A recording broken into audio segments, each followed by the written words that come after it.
Saludos a todos, este es el video de presentación sobre el funcionamiento de un generador sincrónico trifásico para la materia de máquinas eléctricas. En el contenido de este video se hablará sobre las características constructivas de un generador sincrónico, sus partes fundamentales, el principio de funcionamiento y también cómo se realiza el mantenimiento de un alternador trifásico. Antes de comenzar a hablar de las características constructivas de la máquina, es necesario saber qué es un generador sincrónico. Un generador sincrónico es una máquina eléctrica que convierte la energía mecánica en energía eléctrica mediante el principio de inducción electromagnética. Se los llama sincrónico debido a que el rotor gira a la misma velocidad que el campo magnético del estator, es decir, la velocidad angular entre estos dos elementos es sincrónica con la frecuencia de la corriente eléctrica que se genera. Las características constructivas de una máquina se encuentran determinadas por la construcción y la conexión del devanado en el estator. Los estatores de un generador sincrónico están devanados con 3 enrollamientos para generar energía trifásica. Cada devanado va a representar una fase de un generador trifásico. Los 3 devanados son iguales en su forma, pero estos van a estar desplazados 120 grados uno del otro. Esto con el fin de garantizar que las penques que se inducen en los devanados están a 120 grados. Como se muestran en las siguientes imágenes, el devanado del estator se puede conectar en dos formas. Puede ser en conexión estrella o en conexión en delta. Y como se muestra en este diagrama de un generador trifásico, las fases van a estar desplazadas 120 grados entre sí. Con esto garantizamos que la energía que se genera va a ser trifásica, con las 3 fases separadas también 120 grados. Cabe recalcar que si se conecta en estrella, se debe llevar un punto neutro afuera, de modo que se pueda referir a tierra para que se pueda operar con seguridad. Antes de comenzar a hablar sobre el bobinado del estator, es necesario saber lo que es el polo de una máquina. En la siguiente imagen se ven 2 rotores. Estas son esenciales para producir el campo magnético en el proceso de generación de electricidad. En el lado izquierdo podemos ver un rotor de polos salientes, en el cual los polos norte y sur sobresalen de la circunferencia, mientras que al lado derecho vemos un rotor de tipo cilíndrico. Estos en los cuales los polos norte y sur se encuentran dentro de la circunferencia. El rotor de polos salientes es utilizado en hidroeléctricas, puesto que es ideal para bajas velocidades y además permite añadir muchos más polos, esto con el fin de que sea más eficiente. Mientras que el diseño de rotor cilíndrico es usado para altas velocidades y se usa en turbinas de gas, vapor, debido a su estructura aerodinámica y su capacidad para resistir fuerzas centrífugas. En ambos casos se puede observar que los polos se encuentran alternados, norte-sur, norte-sur. Además se puede observar como cada polo se encuentra a un ángulo de 180 grados respecto al otro, lo cual es muy importante para el diseño de máquinas. Para realizar el bobinado del estator es necesario conocer los siguientes términos. El grupo por fase. El grupo por fase indica el número de bobinas que se deberá tener en cada fase. Esto se puede encontrar con la siguiente expresión: n igual a s sobre p por q. N es del grupo por fase, S es el número de ranuras, P el número de polos que tiene la máquina y Q el número de fases, que para nuestro caso van a ser 3, porque hablamos de un generador trifásico. Las ranuras por polo. Las ranuras por polo nos indica el número de ranuras que se puede disponer por cada polo. El número de ranuras por polo va a ser igual al número de ranuras dividido por el número de polos. El alcance de ranura. El alcance de ranura es el ángulo que existe desde el centro de una ranura a otra adyacente e indica cómo se distribuyen las ranuras a lo largo de la circunferencia del estator. Esta se puede encontrar con la siguiente expresión. El alcance de ranura va a ser igual a 180 grados dividido por el número de ranuras por polo. Factor de paso y factor de distribución. El factor de paso es un parámetro que describe la relación entre el número de ranuras ocupadas por una bobina y la distancia entre ranuras. En otras palabras, es la medida de cuántas ranuras cubre una bobina a lo largo del estator, en comparación con la distancia entre ranuras adyacentes. El factor de distribución es un factor que mide la efectividad de la distribución de las bobinas de una fase a lo largo de las ranuras del estator. Este factor influye directamente en la forma en que se genera el campo magnético dentro de la máquina, por lo tanto esto afecta la eficiencia y el rendimiento general del sistema. Estos dos factores pueden ser encontrados con las siguientes expresiones que se muestran aquí abajo, Kp y Kd. El factor de paso y el factor de distribución son esenciales para optimizar el rendimiento de las máquinas eléctricas. El factor de paso asegura la correcta distribución del flujo magnético a lo largo de las ranuras, mientras que el factor de distribución se enfoca en cómo las bobinas están distribuidas a través del estator. Ambos factores ayudan a reducir armónicos, minimizar pérdidas y asegurar una generación de energía eficiente, esto para mantener una estabilidad en el sistema. Para entender de mejor manera acerca del bobinado en un estator, vamos a realizar el siguiente ejemplo. Nos dicen que vamos a tener un bobinado trifásico de 4 polos con 36 ranuras. Para visualizar de mejor manera el ejercicio, a la derecha vamos a tener un estator vacío con 36 ranuras. Ahora, antes de comenzar con los cálculos, primero vamos a dividir el estator en los 4 polos que nos dice el ejercicio. Yo en este caso he marcado una cruz, pero se puede hacer de diferentes maneras. Para este cuadrante va a ser el norte, norte y sur. Ahora, primero empezamos encontrando el número de ranuras por polo con la expresión que se vio anteriormente, en donde el número de ranuras por polo era igual a S sobre P, donde S era el número de ranuras, que en este caso es 36, y P el número de polos, que en este caso es 4. Al realizar esta expresión vamos a obtener que el número de ranuras por polo va a ser igual a 9, y si nos fijamos en cada cuadrante, efectivamente vamos a notar que hay 9 ranuras por cada uno. Ahora vamos a encontrar el número de grupo por fase. El número de grupo por fase va a ser igual a S sobre P por Q, donde S era el número de ranuras, que es 36, P el número de polos, que es 4, y Q el número de fases, que en este caso son 3. Esto va a ser igual a 3 bobinas por fase o el grupo por fase.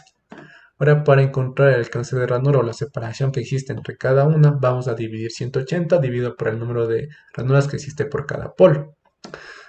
Al realizar esta expresión vamos a encontrar que el alcance de la ranura va a ser igual a 20 grados.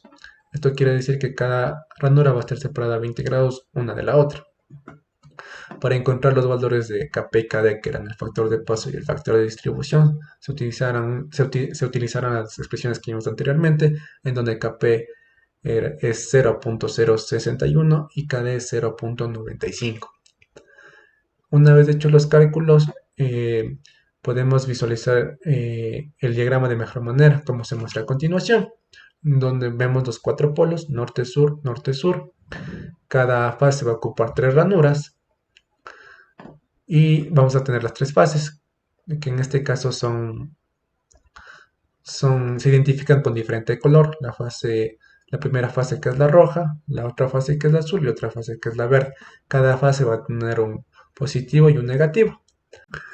En esta parte del video hablaremos sobre las partes fundamentales de un generador sincrónico. Dentro de las partes fundamentales de un generador sincrónico vamos a tener dos, que son el rotor y el estator. Como se explicó anteriormente, el rotor va a ser de polo saliente o puede ser de tipo cilíndrico. Y como se lo dijo antes, un rotor de polo saliente se caracteriza porque sus polos se encuentran fuera de la superficie cilíndrica, mientras que en un rotor de tipo cilíndrico sus polos se encuentran dentro de la superficie cilíndrica. Además, los rotores van a tener algunos componentes esenciales para la transformación de energía mecánica a eléctrica, como por ejemplo vamos a tener un eje. Este es el encargado de girar todo el rotor y va acoplado a una turbina. También vamos a tener dos anillos con una diferencia de potencial, como se puede observar aquí en el modelo, llamados anillos rozantes. Estos son los encargados de enviar una corriente continua al rotor de los generadores. Esta corriente continua se llama corriente de campo o IF. Esta corriente de campo fluye a través de las bobinas de excitación ubicadas en el rotor y va a generar un campo magnético constante en el rotor. Entonces, a medida que el rotor va a girar, el campo magnético va a interactuar con las bobinas del estator, lo cual va a provocar la inducción de corriente eléctrica. Ahora, en el estator, como se explicó anteriormente, sus devanados van a estar, sus bobinados van a estar en las ranuras de cada, en las ranuras de cada estator. Como se puede observar aquí, vamos a tener un A y un A', siendo el A aquí positivo y el A' aquí negativo. Lo mismo para cada fase. Vamos a tener 3 fases en cada estator. Además, existen otros componentes básicos para el funcionamiento de un generador sincrónico. Como se puede observar en el modelo, vamos a tener una turbina, que es la de color verde, que es la encargada de mover todo el sistema mediante el movimiento del agua. Y una carcasa en forma de caracol, la cual como se observa, como se observa, la entrada de agua va a ser por esta parte, y a medida que va entrando el agua, la turbina se va a ir moviendo y por ende, y a consecuencia va a ir moviendo el rotor que va a estar acoplado al eje. Ahora, para visualizar de mejor manera el generador sincrónico, se han acoplado todas sus partes como se muestran en el modelo, en donde se va a tener la carcasa que está de color azul, las turbinas que se encuentran acopladas al rotor y el estator. Como se puede observar, al mover las turbinas, como están acopladas al rotor, se produce un movimiento simultáneo entre ambos. El principio de funcionamiento del generador sincrónico trifásico se basa en la conversión de energía mecánica en energía eléctrica mediante el fenómeno de la inducción electromagnética. Este tipo de generador es esencial en los sistemas eléctricos ya que genera tensiones trifásicas ideales para la transmisión y distribución de energía de manera eficiente y sobre todo estable. Para entender de mejor manera, a lo largo de esta presentación se revisarán los siguientes puntos. ¿Qué impulsa el generador? Bien, el generador sincrónico trifásico funciona es gracias a la ley de Faraday, que establece que un cambio en el flujo magnético a través de un conductor genera un voltaje inducido. La interacción entre el rotor, que el mismo es el que produce el campo magnético, y el estator, que este es el que recoge la energía inducida, es fundamental para este proceso. Estas partes siempre van a trabajar en conjunto para generar energía trifásica que se caracteriza por su estabilidad y sobre todo su eficiencia. En el video podemos observar cómo se ve lo que es el estator y el rotor. Obviamente, como su nombre lo indica, el estator es la parte que está inmóvil y el rotor es la parte que está moviéndose.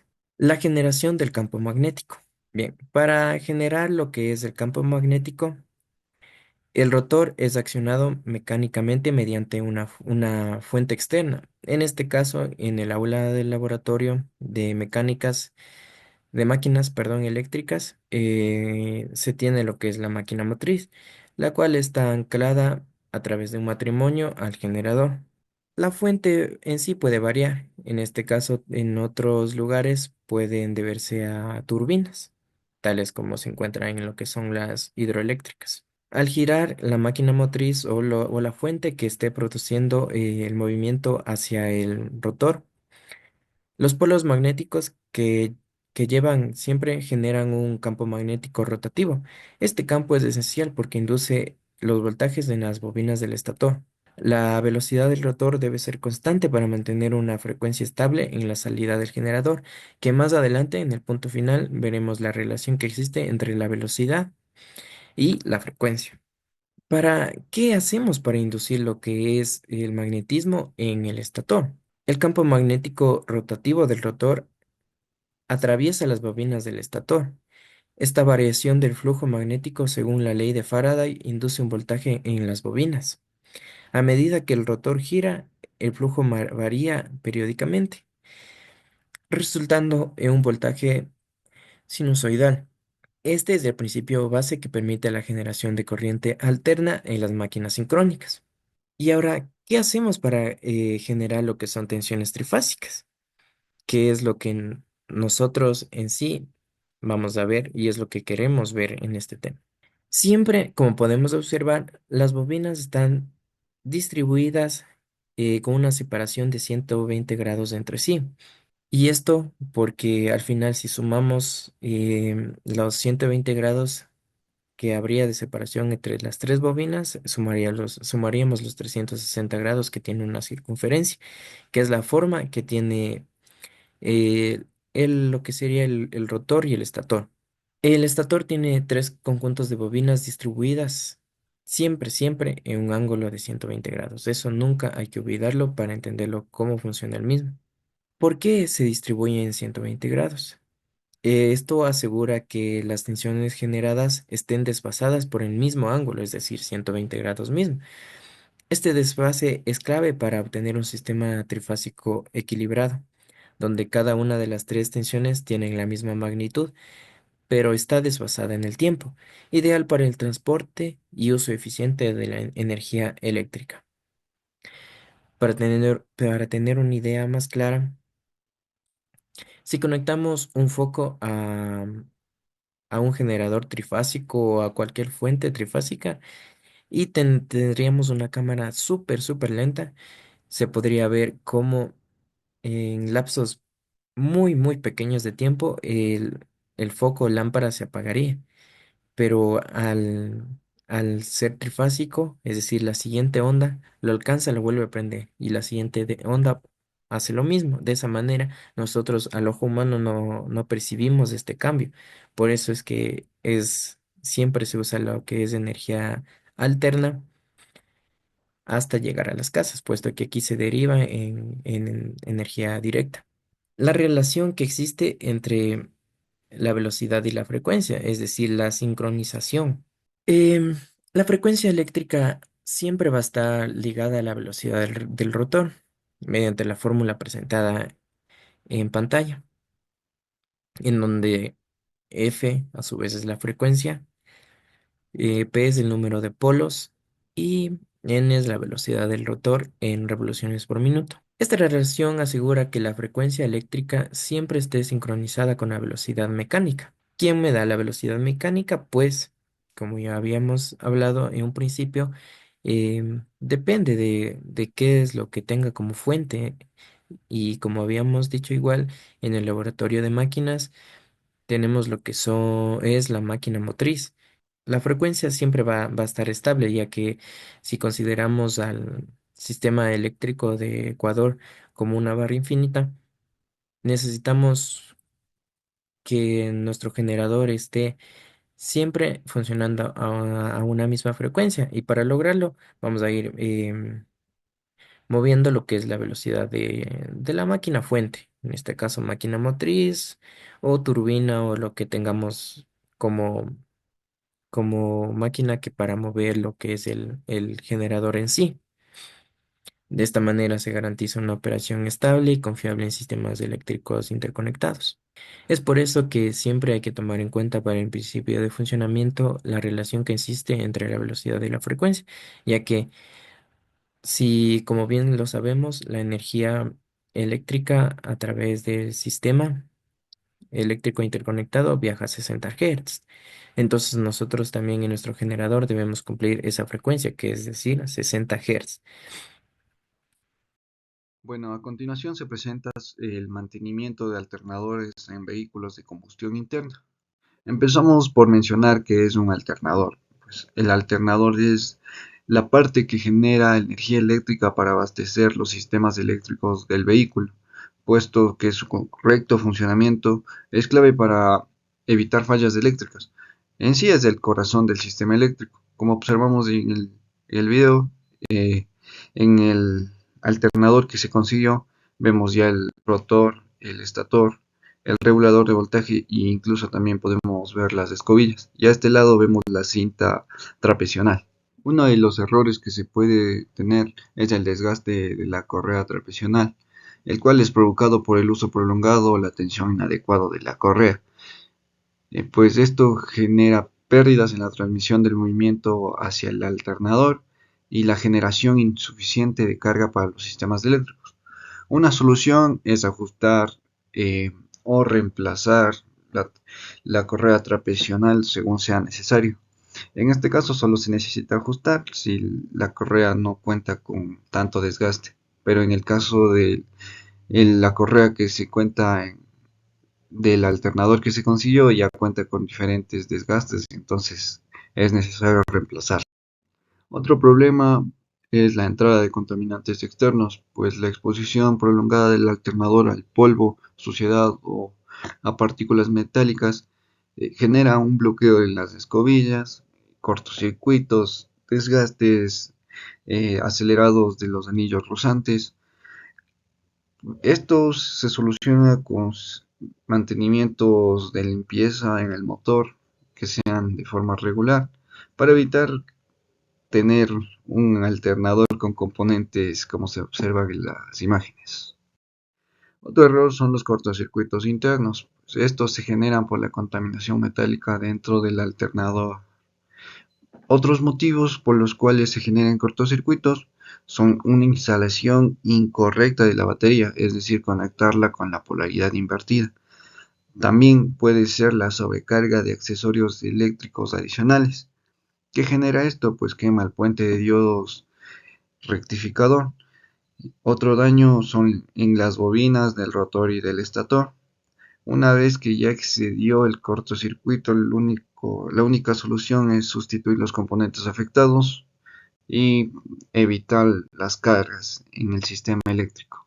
Ahora vamos con los problemas que pueden existir en las partes específicas del alternador. En las escobillas o los carbones pueden existir fallas como el bloqueo por suciedad, las quemaduras por productos químicos. ¿Qué podemos hacer para verificar que están funcionando adecuadamente? Verificar el contacto correcto con los anillos rozantes. Soluciones, pues limpiezas periódicas con agua corriente o el cambio de escobillas si estas ya están muy desgastadas. El puente rectificador. Este puede tener fallas como los diodos quemados por la sobrecarga o contaminación, como se puede observar en la imagen y en el video. ¿Qué pruebas podemos realizar? Pues verificar que los diodos están conduciendo la corriente en un solo sentido, y esto se hace con un multímetro. También podemos utilizar una batería y una lámpara para verificar la continuidad, como se observa aquí en este circuito. Una solución, pues la única solución posible ya es la sustitución de diodos defectuosos. En el rotor, ¿qué fallas podemos tener? El cortocircuito entre las espiras, un bobinado roto con conexiones defectuosas. ¿Qué pruebas podemos hacerlas? Pues probar la continuidad con un ómetro en los anillos rozantes. También asegurarnos de que la resistencia de los anillos rozantes esté entre los 3 y 8 ohmios, ya que estos son los valores aceptables, ya que caso contrario, si estos valores son altos a este rango, pues nos quiere decir que existen conexiones defectuosas. Las soluciones: reparación y la reparación o sustitución de las bobinas dañadas. El regulador de voltaje puede tener fallas como la variación adecuada del voltaje con la velocidad. Pruebas podemos realizarlas, pues aumentar lentamente la velocidad del motor. Aquí el voltaje debe mantenerse constante, y si este aumenta indica ya una falla en el regulador, por lo cual la solución es la sustitución del regulador. Finalmente tenemos al estator, que este puede contar con fallas como un cortocircuito o cortes en los arrollamientos. ¿Qué pruebas podemos realizar para asegurarnos del correcto funcionamiento de este? Es la continuidad, que simplemente es con un multímetro en modo continuidad asegurarnos de que no tienen cortes en los devanados. Tenemos la otra prueba, que es de resistencia, que es medir la resistencia en los devanados, en el cual en los 3 devanados el valor debe ser similar y este valor no debe sobrepasar los 0.2 ohmios. Una solución para posibles fallas en el estator es la reparación de los arreglamientos defectuosos, ya una vez analizado con las pruebas.